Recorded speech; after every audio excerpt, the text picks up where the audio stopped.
I want to talk about a feeling that you've had 1,000 times but never once examined. You're scrolling online on some social media app and all of a sudden you see something cruel. Someone humiliating a person that can't defend themselves, or a kid being mean to a smaller kid, or an animal being hurt, or cartel doing something that I cannot say on this video, but we've all seen these videos. And before you've thought anything, the moment you see the video, your stomach just turns. Something in you goes, oh no, and recoils, a physical flinch. And I want you to notice how fast that flinch was. You did not weigh it, you did not consult your values, you did not reason with it, you did not go, okay, let me consider whether this aligns with my ethical code. No, it was already done. You were already disgusted the moment you saw it. You could not have stopped the disgust that you felt, even if you tried to. You could not choose not to be bothered by cruelty, any more than you can choose not to flinch when something flies at your eye. It is not an option, it is a reflex. Something in you recoils on its own, faster than you can even think. Here's the question that I cannot put down. That recoil, that instant, involuntary no, where does it come from? You did not decide it, you did not build it. It was already there, fully formed before you could ever think about it. So whose is it? And you're kind of proud of that flinch, aren't you? Be honest, when you see cruelty and something in you refuses it, there's a quiet part of you that goes, okay, at least I'm good. At least I'm a good person. Thank God I'm not like that. I'm a decent person. And you should feel that. That is real. Yes, you do care. You are the one who notices when someone is being left out. You are the one who can't sleep after being mean with somebody, or if you said something disrespectful or hurt someone's feeling. You're already a good person. You got a moral compass, a strong one, and it points at wrong and right, and your whole body. And somewhere along the way, you started calling that yours. It is my values, my morals, my standards, my moral compass. Like you earned it, like you are a self-made good person, like you decided yourself to become a good person. But let me ask you something and actually sit with it.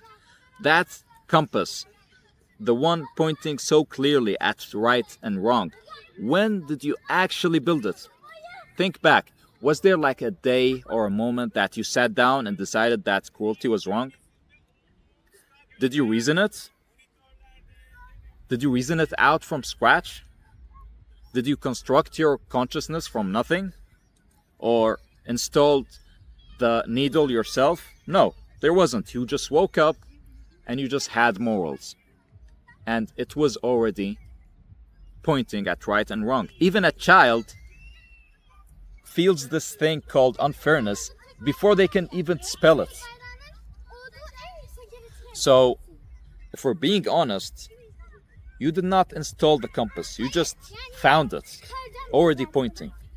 And that should bother you more than it does. And I'm gonna tell you why.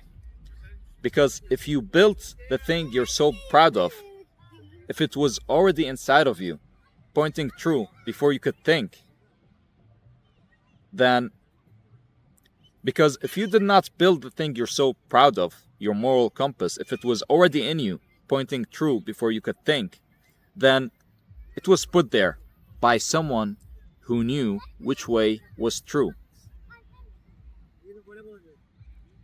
So here's where it gets personal, because there is a thing that a lot of people carry, this quiet feeling that you are far from God. Not angry at Him, not denying Him, just distant, like other people seem to have something, a connection, a line, and you just simply don't.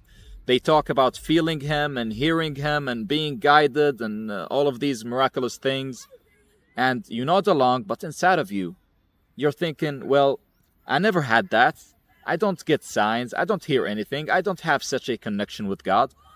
God has never spoken to me, not once. And so you file yourself under far, under maybe later, under maybe someday I will have such a connection with God. And you label yourself as people like me just don't have that connection. You've decided that you're someone God has been silent with. And I sat with that for a long time because I felt it too. But then I put it next to the flinch that we just talked about. You see, he's never been he never spoken to you, but every time you saw cruelty, something in you said no. Before you could think, faster than a choice, a recoil that you could not stop. What do you think that was? You have been waiting your whole life for a voice in the sky, a booming announcement, a burning bush, something very obvious in your face, so that you would know that it was him and not you. So that you would know that this is a sign from God that he has spoken to you. And the whole time, he's been speaking in the one place you never thought to check. Not in the sky, not in a bush, but inside of you, in the flinch, in the compass, in the know that fires before you do.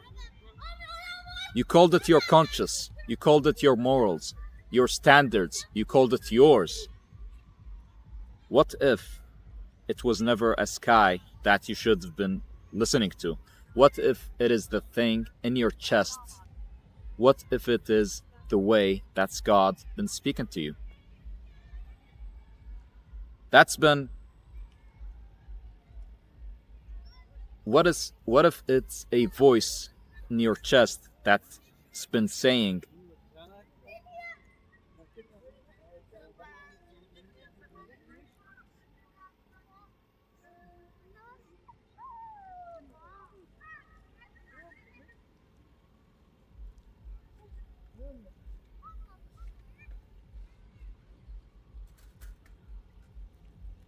what if it was never a sky that's what if it is the thing in your chest? What if it is the way that God has been speaking to you? A voice that's been saying, what if it is a voice in your chest? What if it's a voice in your chest that's been saying, it's me, it's always been me, and you kept signing the messages with your own name. You kept signing his messages with your own name. So let me be careful. Let me carefully say what that flinch actually is, because it matters that we get this right. I'm not saying that God is inside you like a thing in a box. You don't contain him. The chest is not your house. You're not God, okay? Let's just put this straight. But what I'm saying is, he has placed something in you on purpose before you were born. A sense and a needle and a capacity to feel the difference between true and false, right and wrong.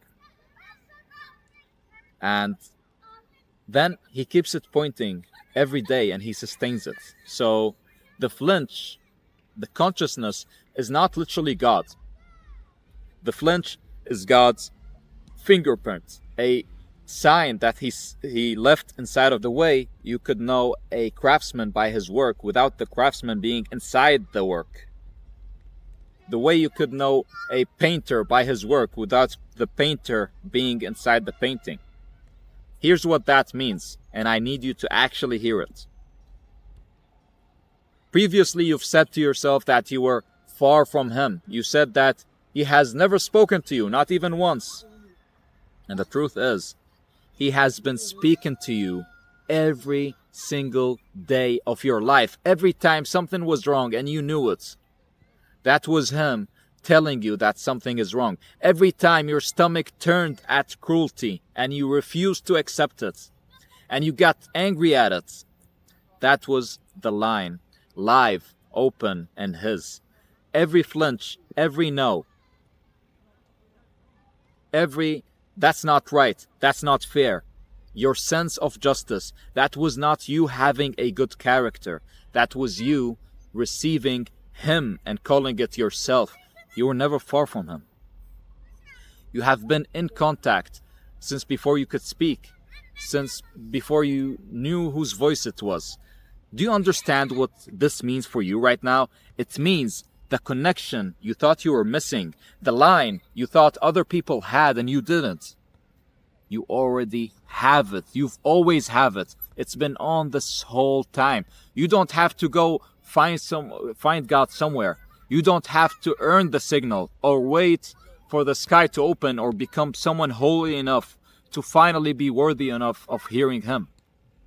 You just have to realize that the voice you've been carrying and hearing your whole life, your consciousness, the one that you kept calling yours, it was actually him the whole time. It was him saying, I am here, I have always been here, turn around, so the next time it happens, the next time you see something wrong and your whole body says no, don't just feel proud of yourself and say, I'm a good person, I have a moral code, and I will never do that. Actually answer that voice. Recognize who's actually been talking to you. You spent your whole life thinking you would never hear from God.